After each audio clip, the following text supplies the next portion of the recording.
Bonjour, voici une vidéo dans laquelle je vais vous montrer comment déterminer le signe d'une fonction polynôme du second degré. Alors tout d'abord les rappels de cours. Notons f de x égale à x au carré plus bx plus c, l'expression d'un polynôme du second degré, et prenons delta son discriminant. Vous avez dû voir en cours que le signe de notre fonction polynôme du second degré qui est ici dépend du signe de delta. Il y a trois situations différentes. Première situation, si delta est strictement positif, alors on peut noter x1 et x2, les deux racines de f. Je prendrai x1 plus petite que x2, donc x1 est la plus petite des deux racines.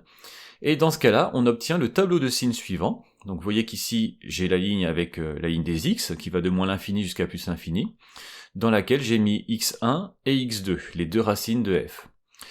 En dessous, j'ai la ligne de f de x, donc comme x1 et x2 sont des racines de f, eh bien lorsque x vaut x1 et lorsque x vaut x2, f de x vaut 0. Et que se passe-t-il pour les autres valeurs de x? Eh bien, f de x est toujours du signe de a étant le coefficient du terme en x au carré, sauf entre les deux racines, où là, f de x est du signe opposé à a, donc du signe de moins a. Deuxième cas, si delta est égal à 0, alors on note x0 l'unique racine de f, et on se retrouve avec le tableau de signes suivant. x0 étant une racine de f, eh bien f de x vaut 0 lorsque x vaut x0. Et quel est le signe de f partout ailleurs? Eh bien c'est le signe du coefficient a du terme en x au carré de notre fonction. Donc c'est assez simple, hein, c'est toujours du signe de a. Et que se passe-t-il si delta est strictement négatif? Eh bien dans ce cas-là, je vous rappelle que f ne possède pas de racine, donc on n'a aucun nombre à mettre ici sur la ligne des x. Et dans ce cas-là, f de x est toujours du signe de a. Donc récapitulons. Quelle que soit la situation, on s'aperçoit que f de x est toujours du signe de a, sauf lorsqu'il y a deux racines, et à ce moment-là, entre les deux racines, le signe est du signe opposé à a. On va regarder chacune de ces situations sur un exemple maintenant.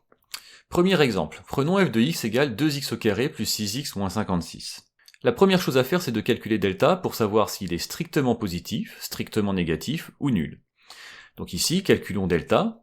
Je rappelle la formule, b au carré moins 4ac, ça nous donne ici 6 au carré moins 4 fois 2 fois moins 56, ce qui donne 484.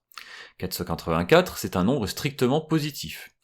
Donc on sait que notre fonction f possède deux racines. Calculons ces deux racines. Alors j'écris les calculs rapidement, j'ai déjà fait des vidéos pour expliquer comment est-ce qu'on calcule les racines d'un polynôme du second degré lorsqu'elles existent, donc vous pouvez vous y reporter si vous ne vous souvenez plus. Donc ici on trouve x1 égale moins 7 et x2 égale 4. Une fois que l'on connaît ces deux racines, eh bien on va pouvoir dresser le tableau de signes de la fonction f, mais pour cela il faut déjà regarder quel est le signe de a, et ici a c'est 2, c'est donc un nombre strictement positif. On obtient donc le tableau de signes suivant. Alors sur la ligne des x, eh bien, on met moins 7 et 4 qui sont les deux racines de notre fonction f. Sur la ligne de f de x, on va pouvoir mettre le signe de f. Alors tout d'abord, en moins 7 et en 4, f de x vaut 0, puisque moins 7 et 4 sont des racines de f. Et ensuite, puisque a vaut 2 et que 2 est un nombre strictement positif, eh bien on sait que f est du signe de a partout, sauf entre les deux racines. Donc je mets positif partout, sauf entre les deux racines, où je mets le signe opposé à a, c'est-à-dire négatif. Maintenant, pour bien visualiser tout ça, on peut regarder ce qu'il se passe graphiquement. Voilà la courbe de la fonction.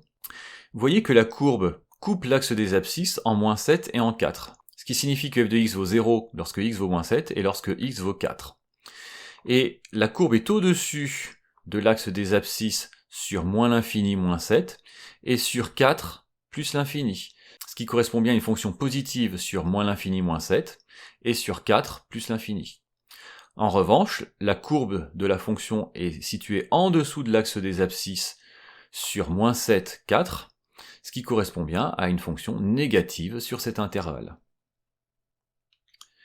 Prenons un deuxième exemple. Dans ce deuxième exemple, je prends f de x égale 7x au carré moins 42x plus 63. Calculons delta. Je vous laisse faire le calcul, je vous laisse vérifier ce calcul-là. On obtient delta est égal à 0. Ce qui veut dire que notre fonction f possède une unique racine. Calculons cette unique racine. Là encore, je ne détaille pas les calculs. Je vous laisse faire ça chez vous tout seul. On trouve x0 égale 3. On en déduit le tableau de signes suivant, dans lequel je place mon unique racine sur la ligne des x, donc je place 3 ici sur la ligne des x. Et maintenant, je vais regarder quel est le signe de a. A, c'est 7, c'est un nombre strictement positif. Or, je sais qu'une fonction polynôme du second degré qui possède une unique racine, cette fonction est toujours du signe de a. Donc ici, on a une fonction qui est toujours positive. Que se passe-t-il graphiquement? Eh bien, on s'aperçoit, en fait, que notre courbe ne possède qu'un seul point d'intersection avec l'axe des abscisses, et ce point d'intersection a pour abscisse 3. 3 qui est donc bien la racine de notre fonction. Et notre courbe reste toujours au-dessus de l'axe des abscisses, ce qui correspond bien à une fonction positive. Prenons un troisième exemple. F de x égale moins x au carré, moins 2x, moins 5. On calcule delta, et en calculant delta, on trouve moins 16. Donc on sait que f ne possède pas de racine, et on peut directement dresser le tableau f. Le voici, donc je n'ai aucune valeur à mettre sur la ligne des x, et quel est le signe de f de x? Eh bien, on sait que dans cette situation, lorsque delta est strictement négatif, f de x est du signe du coefficient a du terme en x au carré. Ici, ce coefficient c'est moins 1, donc f de x est strictement négative. Graphiquement, que se passe-t-il?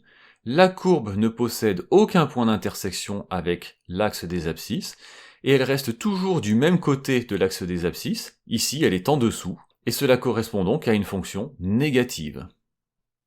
Voilà pour cette vidéo.